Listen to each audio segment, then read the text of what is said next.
Bank fixed డిపాజిట్లతో పోలిస్తే debt mutual funds ఇప్పుడు పెట్టుబడిదారులకు మెరుగైన రాబడులు ఇస్తున్నాయనే విశ్లేషణ వెలుగులోకి వచ్చింది. గత 2 సంవత్సరాల డేటాను పరిశీలిస్తే దాదాపు 176 డెట్ ఫండ్స్ ఎఫ్డీల కంటే ఎక్కువ రాబడులు అందించినట్లు తెలుస్తోంది. ముఖ్యంగా షార్ట్ టర్మ్ మరియు మీడియం టర్మ్ డెట్ ఫండ్స్ స్థిరమైన లాభాలను ఇచ్చినట్లు నిపుణులు చెబుతున్నారు. బ్యాంక్ ఎఫ్డీలు సాధారణంగా భద్రమైన పెట్టుబడిగా భావించినప్పటికీ వాటి వడ్డీ రేట్లు పరిమితంగా ఉంటాయి. కానీ డెట్ ఫండ్స్ మార్కెట్ ఆధారంగా పనిచేస్తాయి కాబట్టి కొంత రిస్క్ ఉన్నా ఎక్కువ రాబడులు వచ్చే అవకాశం ఉంటుంది. ఇంకా ఒక ముఖ్య అంశం పన్ను విధానం. తాజా పన్ను మార్పుల వల్ల డెట్ ఫండ్స్ పై ఉన్న పన్ను ప్రయోజనాలు తగ్గిపోయినా సరైన ఫండ్ ఎంపికతో పెట్టుబడిదారులు ఇంకా మెరుగైన రాబడులు పొందొచ్చని నిపుణులు సూచిస్తున్నారు. అయితే అన్ని డెట్ ఫండ్స్ ఒకేలా ఉండవు. వడ్డీ రేట్ల మార్పులు, మార్కెట్ పరిస్థితులు, ఫండ్ మేనేజ్మెంట్ ఇవి రాబడులను ప్రభావితం చేస్తాయి. అందుకే పెట్టుబడి చేసే ముందు రిస్క్ స్థాయి, కాల వ్యవధి, లక్ష్యాలను స్పష్టంగా నిర్ణయించుకోవడం అవసరం.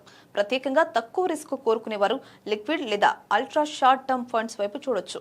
కొంచెం ఎక్కువ రిస్క్ తీసుకునేవారు కార్పొరేట్ బాండ్ లేదా డైనమిక్ బాండ్ ఫండ్స్ ను పరిశీలించవచ్చు. మొత్తానికి ఎఫ్డీలకు ప్రత్యామ్నాయంగా డెట్ ఫండ్స్ పై ఆసక్తి పెరుగుతుంది. కానీ పెట్టుబడి నిర్ణయం తీసుకునే ముందు సరైన అవగాహనతో ముందుకు వెళ్లడం అత్యంత కీలకం.